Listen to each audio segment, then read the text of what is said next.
Now the next point is the relevance or coherence. What does coherence mean? Coherence, we have already discussed this in the previous topics in quite detail.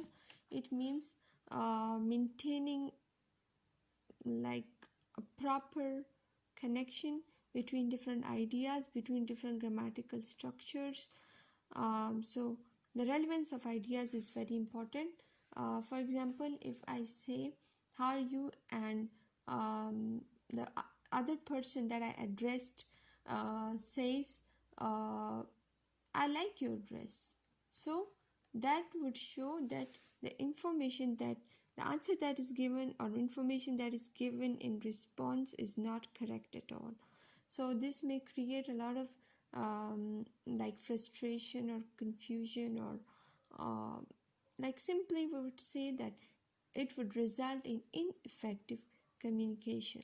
So that's why relevance is a very important term, a very important concept, and a principle that is involved in any kind of conversation. The next one is the maxim of manner, which is basically based upon the principle of clarity. We have already studied in 7 C's of communication previously. So we see that all the 7 C's of communication are applicable, are like relevant to these 4 main types. In this clarity, what does the clarity word means? Clarity means that your ideas should be clear. The way you convey information should be clear. For example, like it should avoid ambiguity,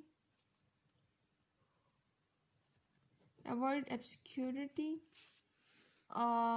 Information should be brief and should be systematic, orderly, or arranged. So, for example, if one person says, so do you agree with the new law on hunting?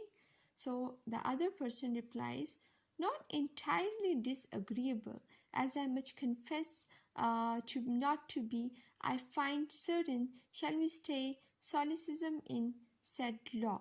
So if you see, he did not say this straight away, that I agree to it to some extent, but upon certain other conditions, certain other aspects, I have reservations.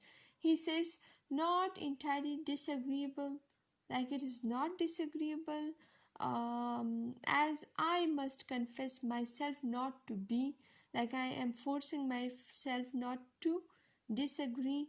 I find certain, but still with surety I can say that there should be certain changes in the law that has been passed.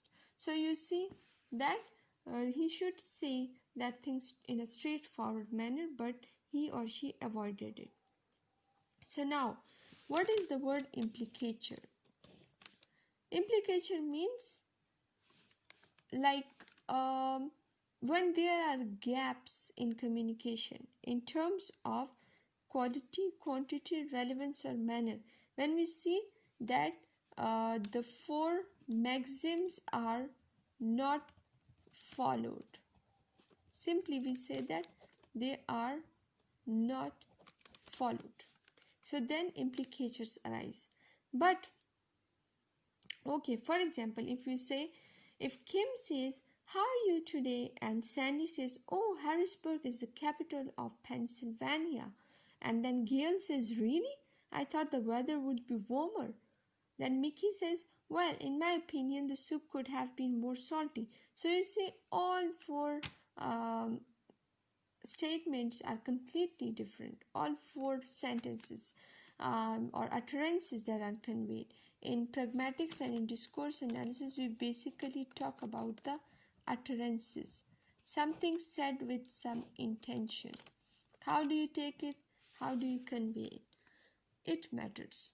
So implicatures, here we see that 4 maxims are not followed, but the fact is that implicatures are not always bad.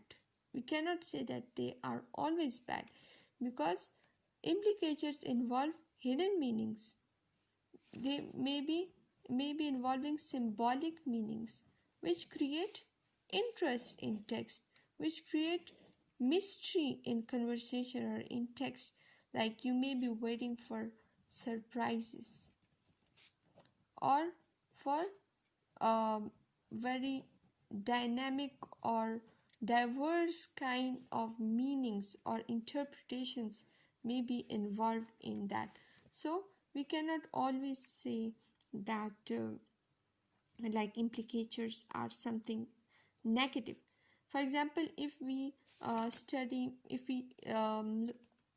consider the differences between linguistics and literature, what we see, or we view the differences between technical and academic writing.